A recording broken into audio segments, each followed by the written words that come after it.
Haleluya. Amin. Shalom. Thank you sudah diberi kesempatan untuk boleh melayani Tuhan di tempat ini. Ini tak hitung, tak lihat sekilas ya. Sudah jadi gereja perintisan ini ya. Dahsyat Tuhan Yesus ya. Baik, saya pertama kali melayani tempat ini, saya Rio. Percayalah saya pendeta. Kalau mau tahu saya dan satu, aku biasakan ibu.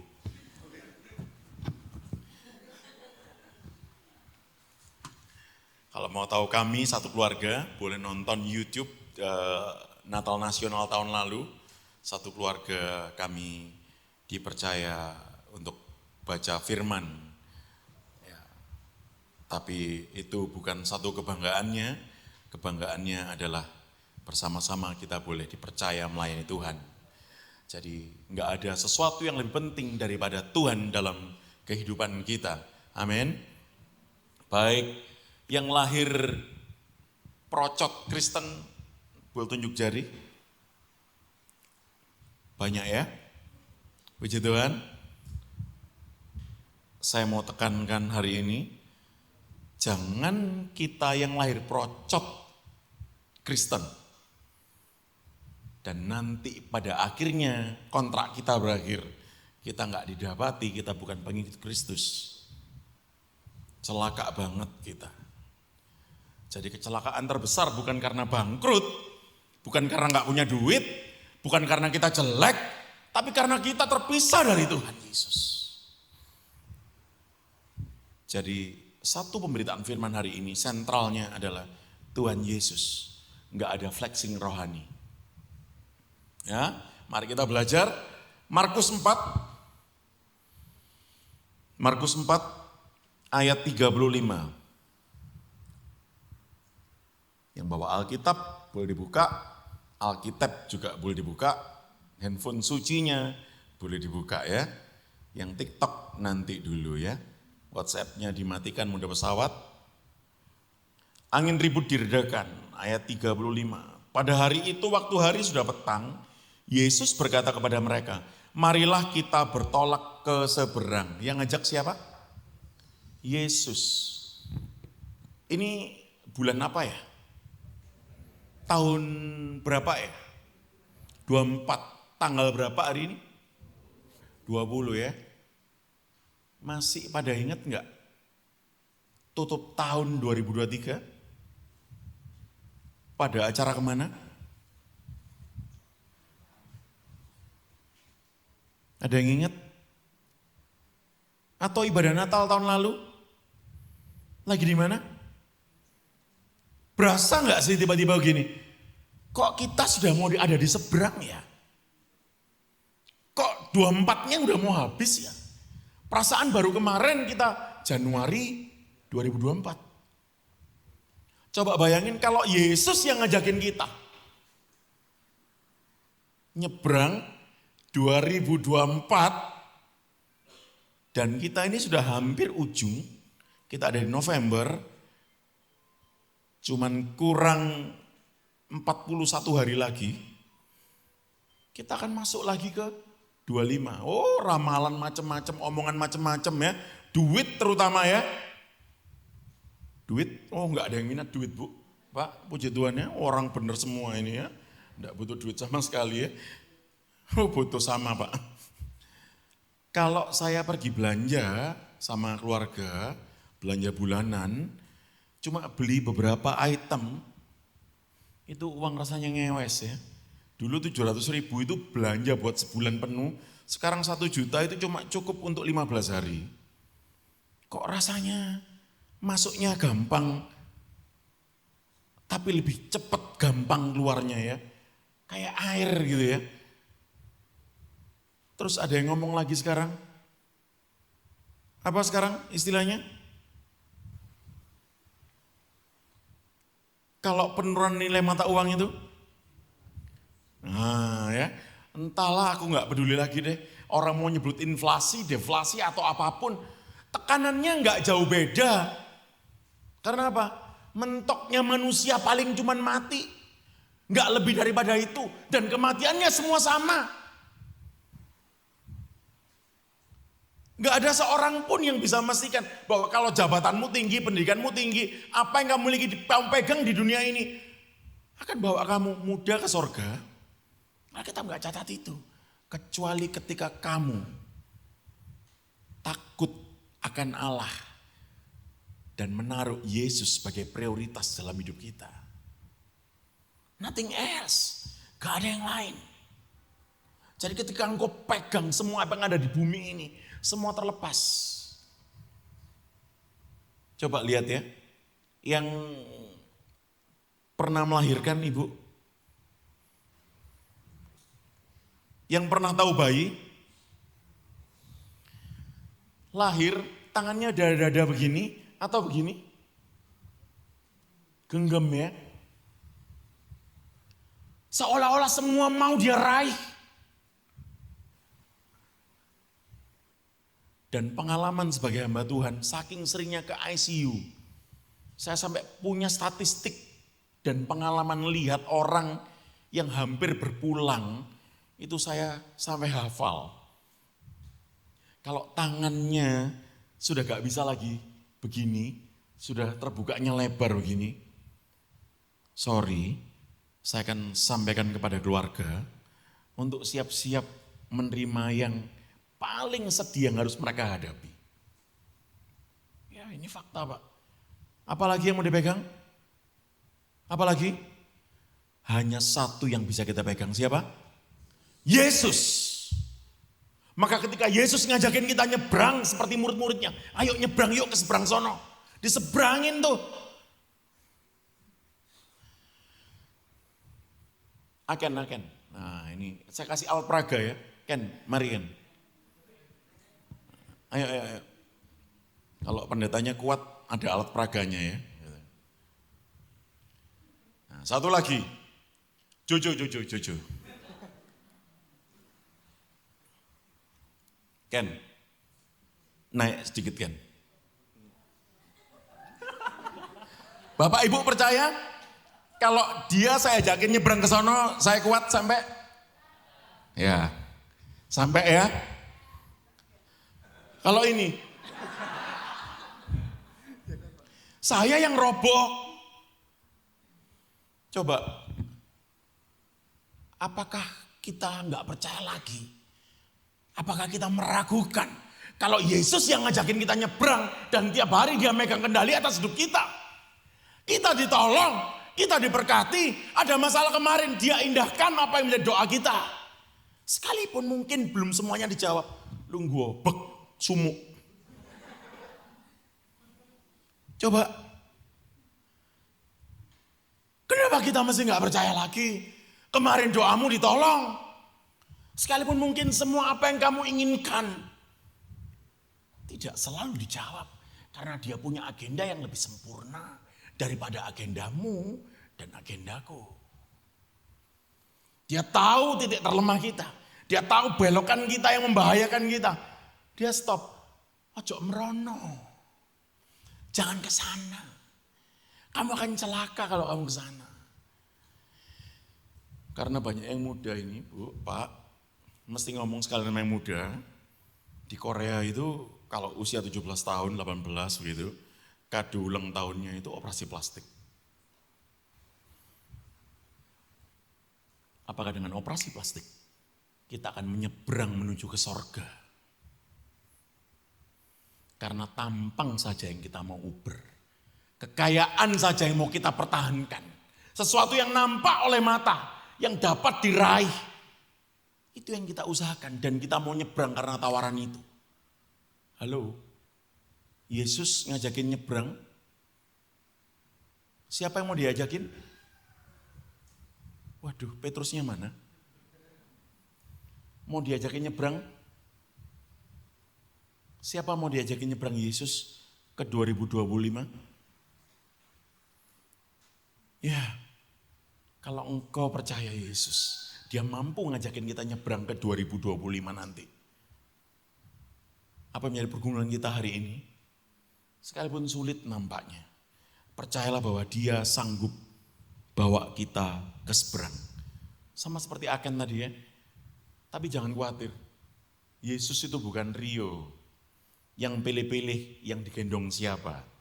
Bahkan meskipun segede gaban begini, ya kayak Tugu Monas ini gedenya. Tuhan Yesus mampu bawa kita ke seberang. Yang percaya katakan amin.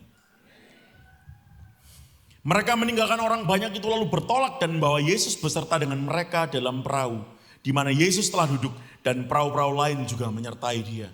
Terang itu menarik. Yesus adalah terang. Jadi banyak yang ikut. Mau kemana nih? Nyebrang kemana? Ada yang tahu? Tak curious? Gak pernah baca Alkitab ya. Mau ke Gerasa. Mau melayani ke Gerasa. Yang dilayani juga gak banyak. Tapi Yesus mau tanggung resiko. Kita sama-sama belajar ya. Malam hari ini kita butuh 4 jam ya Bapak Ibu ya. Ya. Lalu mengemuka taufan yang sangat dahsyat dan ombak menyembur masuk ke dalam perahu. Sehingga perahu itu mulai penuh dengan air.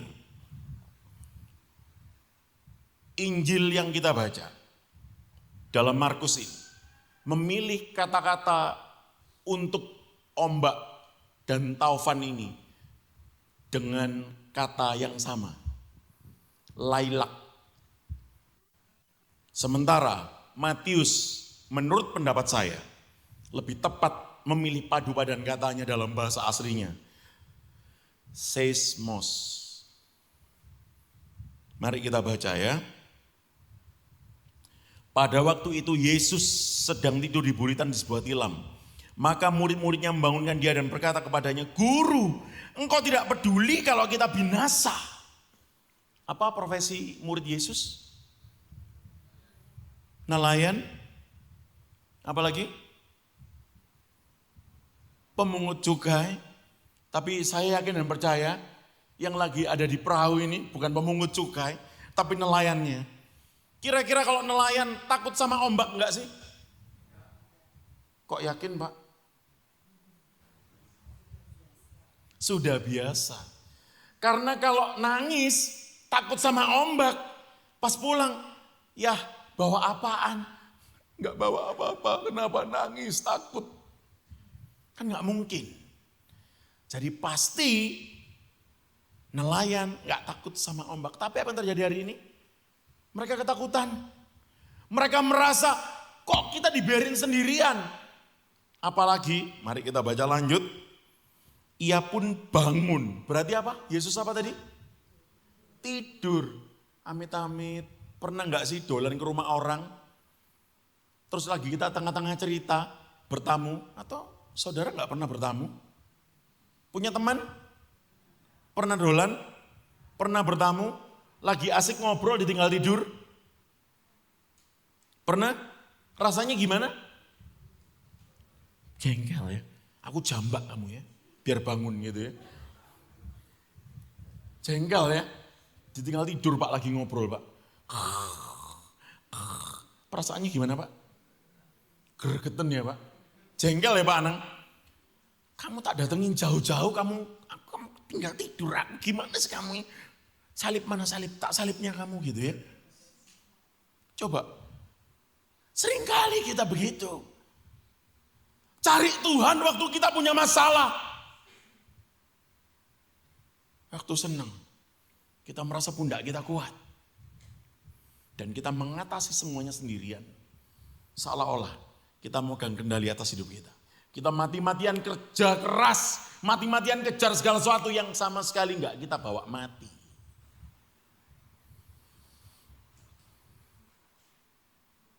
Gak boleh kerja keras? Boleh, tapi prioritasnya adalah untuk kemuliaan Allah. Yesus kok kebacut turu itu? Ya apa gitu Tuhan? Mau karam ini, mau tenggelam. Tolong, ayo bangun Tuhan, bangun.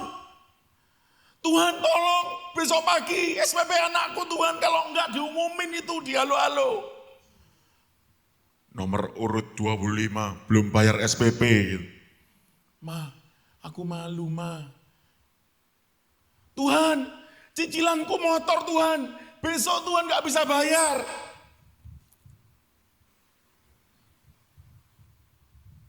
Kontraanku Tuhan. kos-kosan. Ya, murid-murid hari itu sedang mengalami persis yang kita alami. Hanya dalam bentuk yang berbeda. Apa yang Tuhan lakukan? Diam saja? Ya, karena seringkali kita membiarkan Tuhan bosan nungguin kita. Kita diemin. Walaupun sejatinya Yesusmu tidak pernah bosan menantikan suara doamu. Dia selalu setia menantikan kita. Tanpa syarat, kamu mau elek, kamu ganteng, kamu cantik, kamu mau kurang cantik, separuh cantik, umur berapapun kamu dinantikan. Gak ada bedanya. Yesusmu menantikan kita hari ini. Seismos. Nelayannya takut ya. Murid-murid Yesus takut ya. Kenapa? Maka Matius memilih seismos lebih tepat. Seismos, seismograf. Alat untuk mendeteksi gempa bumi. Seismos, gelombang di bawah air yang diakibatkan oleh gempa di bawah laut. Apa berarti? Tsunami. Jadi nelayan manapun akan panik, kok aneh, gak kayak biasanya. Jadi kemungkinan besar tsunami, gak sekedar gelombang dan angin biasa. Tapi kenapa saya pilih perikopnya Markus? Karena Markus lebih mendramatisir alurnya. Kalau pendeta milih yang lain, khotbahnya diluk buyar ya. Jadi renungan singkat gitu ya. Jadi Markus terpaksa harus dijelaskan ya. Dia lebih menjelaskan kalau peristiwa alam begini, Markus hobinya. Kalau Lukas itu senang sama yang sesuatu yang berkaitan dengan kedokteran. Nah, 3 Injil sinoptik ini menjelaskan dengan sama bahwa Yesus bersama murid punya pengalaman di laut. Guru, engkau tidak peduli kalau kita binasa. Ia pun bangun menghardik angin itu dan berkata kepada danau itu, diam, tenanglah. Masa menghardik begitu? Gimana menghardik? Diam gitu. Diam, tenanglah. Itu yang Yesus lakukan. Kalau engkau punya Yesus yang mampu menghardik beban masalah dalam kehidupanmu, kenapa enggak mau percaya saja? Masalah pasti datang ya Ibu. Saya melihat seumuran mama mertua saya semua ini. Jadi saya kira enggak berlebihan kalau saya tanya, Ibu pernah enggak bikin masalah, duduk tenang, didatengin masalah? Pernah ya Bu, diem-diem gitu, tiba-tiba ada telepon gitu. Ini ada sakit perlu uang gitu. Saudaranya, kerabatnya, pernah ya Bu? Pernah ya Ma? Pernah ya? Duduk diem ya, enggak ngapa-ngapain ya. Coba yang muda-muda, mama-mama ini loh cerita. Duduk diem saja, manggut begini. Pernah datengin masalah, apalagi kamu yang suka cari masalah.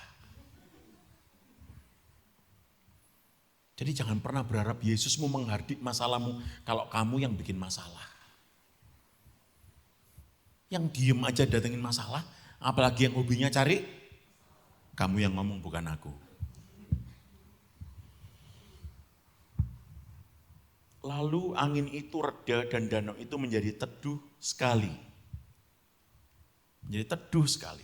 166 kilometer Danau Galilea. Ini yang membedakan dengan laut mati. Sama-sama menerima air dari sungai Yordan. Perbedaannya adalah Danau Galilea mengalirkan kembali air itu ke sungai-sungai yang lebih kecil, aliran-aliran lebih kecil.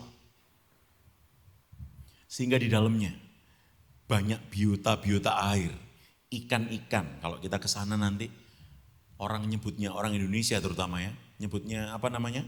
Ikan apa? Ikan petrus, ya. Itu mujair gitu ya, tapi gede dan lebih anyep, nggak ada rasanya. Percayalah enakan mujair Indonesia, karena apa? Kemproh. Mujair Indonesia kemproh ya, makan bungkus rinso gitu ya, jadi lebih gurih ya. Mujair di sana anyep ya Maya, bener ya, anyep. Jadi perlu sambel, ya. Tapi itu coba lihat, Danau Galilea jadi hidup. Kenapa? Airnya dibagiin. Sementara laut mati, dia terima air yang sama dari sungai Yordan, tapi dia biarkan itu berbuih-buih, mati diam di sana, baunya menyengat, bau sulfur belerang, bau amonia, bau macam-macam. Dan celakanya orang Indonesia bangga ke sana, lumuran lumpur, baunya nggak enak gitu ya. Katanya cepet cantik gitu ya, dari sopo gitu ya. Itu mesti diolah dulu ya. Jadi nggak bisa ujuk-ujuk dipakai lumuran terus celing gitu ya. Berubah gitu ya, nggak mungkin ya. Ya bedanya begitu memang. Yang satu jadi busuk karena apa? Airnya nggak dibagiin. Ayo, sekarang biar gampang ilmunya. Siapa yang tiap hari nafas? Bernafas ya. Coba ditarik, keluarkan, ditarik, keluarkan, ditarik, tahan, jangan dikeluarkan. Nah coba lihat ya. Dari hal yang sepele saja kita sering kali lupa enggak belajar. Bahwa kalau ada yang masuk, mesti ada yang dikeluarkan. Coba makan terus jangan dikeluarkan. Sing tak pangan stik larang gitu ya. Eman lek ditokno gitu ya. Ya. Bukankah kita semua selalu diizinkan mendapatkan berkat dan kemurahan Tuhan. Dalam bentuk apapun. Engkau dikasihi. Engkau harus mengeluarkannya dengan penuh kasih. Engkau diberkati. Engkau juga mesti memberkati. Engkau diberikan kemurahan. Engkau jamah dengan kemurahan yang sama. Kalau engkau narik terus. Kayak tadi bernafas ya. Seperti laut apa tadi? Yang bernafas tok enggak dikeluarin? Laut mati. Asin banget. Kalau masuk di sana berenang, kita ngapung gitu ya. Tapi kalau kecipratan kita mesti bawa air mineral untuk cuci mata gitu ya. Bukan cuci mata lihat orang yang cantik gitu ya. Atau yang ganteng gitu ya. Enggak ya. Tapi dikasih air supaya kita enggak pedih. Coba lihat. Kalau kamu cuma nyedot air, nyedot nafas tok. Enggak dikeluarin. Apa yang terjadi Fred? Mati ya. Percaya? Yakin mati? Bisa dicoba? Ya. Berarti yakin ya? Berarti apa? Kalau nyedot mesti keluarin ya. Mulai besok. Kalau dapat berkat mesti dibagi. Bukan buat siapa-siapa ya. Itu semua milik Tuhan. Yang kau dapatkan semua itu miliknya Tuhan. Tanpa kecuali. Dibagi sama siapa? Dibagi sama orang yang tidak pernah bisa balas apa yang kamu lakukan. Kalau kamu melakukannya untuk orang yang bisa balas itu. Kamu namanya transaksional. Kamu mau dibales. Aku entuk opo. Yesus gak pernah tanya pada waktu disalib. Aku entuk opo. Ken, aku entuk opo Ken. Aku lu mati gawe kawan Ken, sing dosa terus Ken. Rugi aku Ken. Fon, rugi Fon, disalib Fon, kenal mbak awakmu yang enggak Fon, duduk warga pisan. Ya apa? Coba bayangin, aku mati buat kamu. Aku gak dapat apa-apa, kamu dapat enak dong. Kalau Yesus tanya itu pada kita, bagaimana perasaan kita? Ada lagunya, katanya lagu sekuler ya. Mau dibawa kemana hubungan kita, gitu ya. Lagunya siapa? Armada ya. Kau selalu menunda-nunda tanpa pernah menyatakan cinta. Yesus nyatakan cinta yang dalam sama kita. Dan kita bilang apa? Nanti dulu Tuhan, aku masih kuat, aku bisa tangani dengan pundakku sendiri. Seringkali kita ngandalkan, karena kamu masih muda, karena kamu masih bekerja, uangmu banyak, kamu kuat, kamu sehat. Sementara, percayalah bahwa token kehidupanmu nggak ada di Shopee. Beberapa kali waktu saya melayani kematian dengan usia-usia muda, saya tahu persis bahwa kematian itu bukan nomor urut, tapi nomor cabut. Kamu kapan saja bisa dicabut sama Tuhan yang muda-muda. Waspadalah. Kalau yang muda saja mesti waspada, apalagi yang tua. Puji Tuhan ya, sadar ya. Ya nyatanya begitu. Percayalah Bapak Ibu, saudara-saudara sekalian, kalau kita sudah dilahirkan, berarti cuma kurang satu, kurang apa? Kurang mati. Nah, daripada kamu cuma nunggu dipanggil mati, mendingan isi hidup kita dengan sesuatu yang sangat berguna untuk kemuliaan Tuhan. Amin.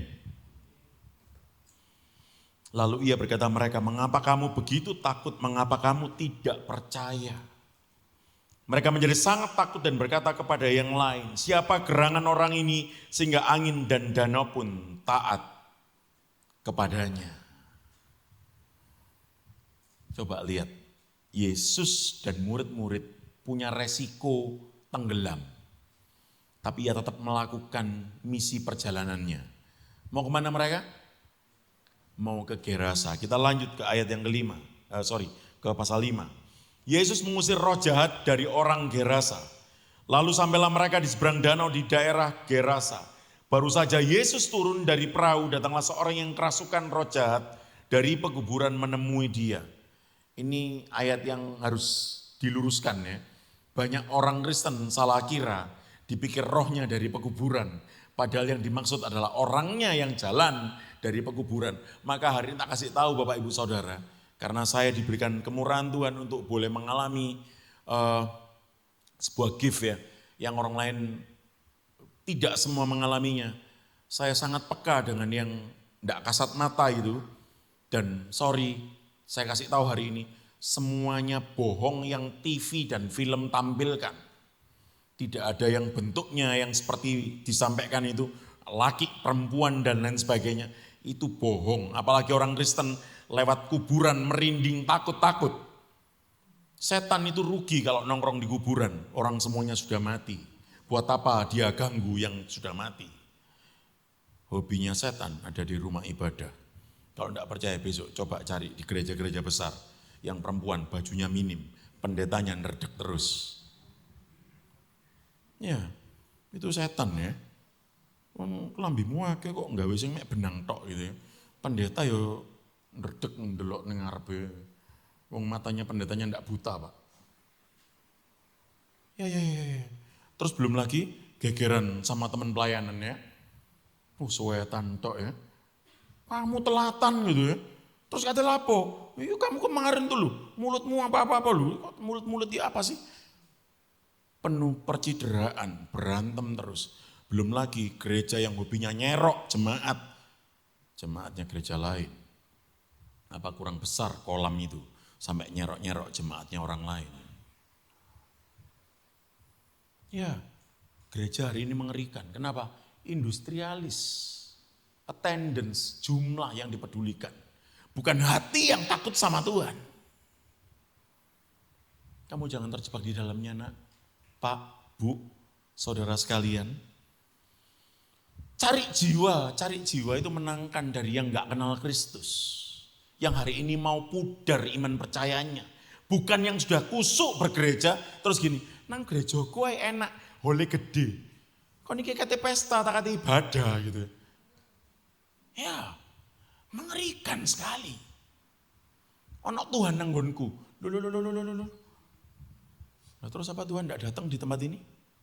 Saya percaya Tuhan hadir di sini. Siapa yang percaya Tuhan hadir di rumah ibadah sebelah? Siapa yang percaya Tuhan hadir di, diskotik? Siapa yang percaya Tuhan hadir di pub? Tempat dugem? Tuhan hadir semua. Tapi enggak semua tempat dia berhadirat. Maka kalau kamu enggak menyediakan hatimu, Tuhan berhadirat. Apa bedanya dengan kamu seperti orang yang kerasukan roh jahat ini? Cuma bedanya kamu penuh kekhawatiran, bukan roh jahat. Dan kamu biarkan kekhawatiran menggerogoti hidupmu. Maka harusnya kamu enggak di tempat ini kalau kamu masih penuh kekhawatiran. Ada berapa banyak yang kekhawatiran hari ini? Yang punya kekhawatiran hari ini berapa banyak? Oh, angkat tangan. Oh, jujur ya, bagus ya. Harusnya tapi hari ini kamu jalan dari kuburan ke tempat ini. Gak usah. Jangan kau khawatirkan ya. Dipikir boleh? Punya masalah dipikir boleh? Boleh. Yang enggak boleh apa? Kepikiran. Ya, saya pernah pergi dokter dulu. Waktu stres kontrak no habis gitu ya. Dok, gastritis saya ini kok kambuh ya dok. Mas saya luar biasa gitu ya. Pak, jangan kepikiran pak. Sorry, pak jangan mikir gitu. Loh dokter nyuruh saya mati saya bilang. Ada yang percaya orang hidup nak mikir? Tidak ada ya. Semua pasti mikir ya. Tapi jangan apa? Kepikiran. Tapi tanggung jawab nek ujian elek anak-anak muda. Belajarnya berarti kurang kenceng. Mbok bandan itu ngotok. Buku pelajaran mata kuliahmu tidak akan bisa kamu ingat-ingat. Belajar dulu. Pagi bangun berdoa, siangnya belajar yang kenceng, sorenya ujiannya lancar. Jangan berdoa tok. Mudah-mudahan dosennya lupa ngasih soal yang sulit. Ayo, kita jangan percaya lagi sama tipu daya iblis. Merinding-merinding, nah ini bahaya Bapak Ibu. Terus kepenuhan roh Tuhan juga merinding katanya ya. Apa bedanya sama lewat kuburan? Ya, orang kalau makin kepenuhan roh, itu makin saleh, bukan makin aneh.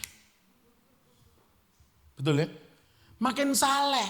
Apa parameternya? Setiap hari hidupmu tidak membuat orang pahit hati. Bukan pada waktu di ruang ibadah tangannya digini-ginikan. Ada gini. Kok kayak wong sambat ya? Ada gini. Loh, ya makin aneh lah yang lihat sebelahnya. Ngapain ya ma? Anak saya pernah tanya, ngapain ya ma?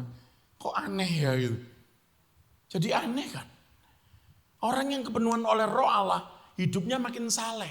Setiap hari dijaga hidupnya benar. Itu yang kepenuhan. Bukan cuma di ruang ibadah atau pas persekutuan begini.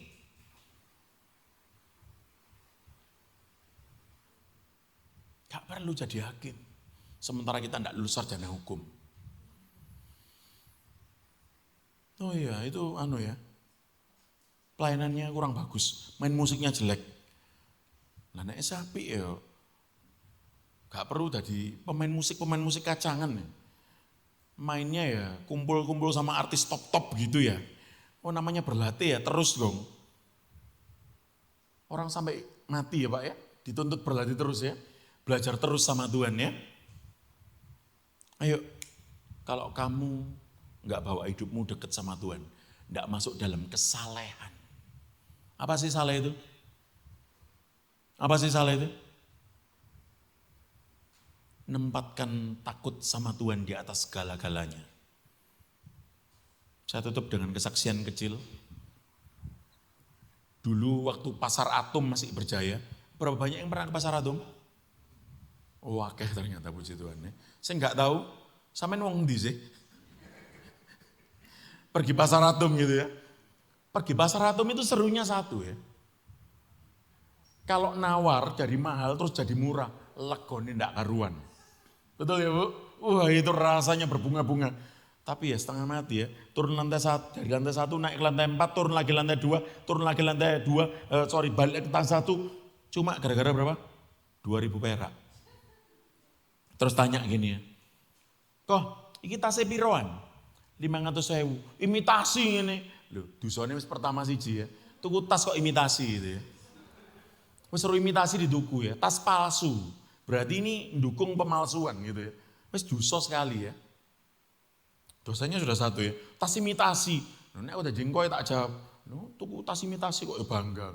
Dan danane modis, tuku tas imitasi gak izin gitu. Tanya terus, tanyakan harga berapa ini? 500.000 katanya. Gak satu saya tahu. Oh ya gurung oleh kulaan nih. Padahal kulaannya berapa? 80.000. Engkau ya bohong sekali sudah ya. Pembelinya sudah dosa sekali, kenapa? Tuku tas imitasi gitu ya. Jadi sama-sama, satu sama ya. Dosanya satu-satu ya. Terus tanya lagi, oh ya, selak dan Cinderella. Terus tanya lagi, 150 gak oleh lah. Oh yo, badi ini gurung oleh iku. Dapat untung berapa kali sudah ini dia? Sudah 2 kali ya. Dapat untung berapa sekarang? 70.000. Tadi 20.000, sekarang 70.000. Dan engkaunya bilang apa? Belum dapat apa? Belum dapat untung. Satu kali lagi, dapat mangkok cantik. Ya, membujuk lagi nih ya. Wis 200 saya wis maksimal wis. Waduh, gurung entuk loh. Saya gurung entuk. Berapa kali dosanya? Tadi jambu mente mari ngene kowe. Dan tacik-tacik yang nawar ini pergi berlalu. Dia berharap cemas ya. Jadi waktu dia noleh ke belakang jamal, kok gak diceluk gitu ya. Itu dinantikan di pasar Atom ya. Ya cici rene iki. Gak apa-apa wis badi selawe. Dosa ping pira? Ping 4. Iki gak usah ditakoki Tuhan Yesus ya, kan mlebu neraka ae ngono ya. Dagang kok mbujuk ae gitu ya. Sorry please. Cari untung itu gak pernah dilarang di Alkitab. Tapi tidak dengan cara bohong. Jadi sentralnya hidup kita adalah takut sama Tuhan. Bukan takut sama keadaan hidup kita. Kita mungkin lagi gak baik-baik saja hari ini. Kita mungkin sedang gak lancar. Bisnis kita sedang macet. Duit kos-kosanmu gak dikirimi papa mamamu. Ya, atau hidungmu pesek? Gak apa-apa. Kalau hidungnya besar itu panjang ya, entek-entek ihowo ya, sebelahnya sesek. Jadi bersyukurlah kalau hidungmu pesek, lubangnya kecil, butuh udaranya sedikit. Engkau ciptaan yang sempurna di hadapan Tuhan. Jawil sebelahnya colek dong. Kamu sempurna di hadapan Tuhan. Ya, kamu ditunggu doamu sama Tuhan malam nanti ya. Ojo mek njaluk tok. Puji Dia bahwa rancangannya sempurna, damai sejahtera. Diberkati Tuhan Yesus, andalkan Tuhan selalu, jangan pernah kecewa sama Tuhan. Mari kita berdoa. Kami tahu Tuhan rancanganmu damai sejahtera bukan rancangan kecelakaan. Dan kami percaya Tuhan akan kasih-Mu yang nyata. Engkau akan bawa kami ke seberang. Kalau sekarang sudah November, kami percaya Tuhan kami mampu memasuki 2025 dalam penyertaan Tuhan yang sempurna. Kasih-Mu sempurna, pertolongan-Mu kekal selama-lamanya di dalam hidup kami. Diberkatilah dalam nama Tuhan Yesus Kristus, kami mau masuk ke dalam rancangan-Mu yang sempurna. Dalam nama Yesus, haleluya. Amin. Diberkati Tuhan Yesus.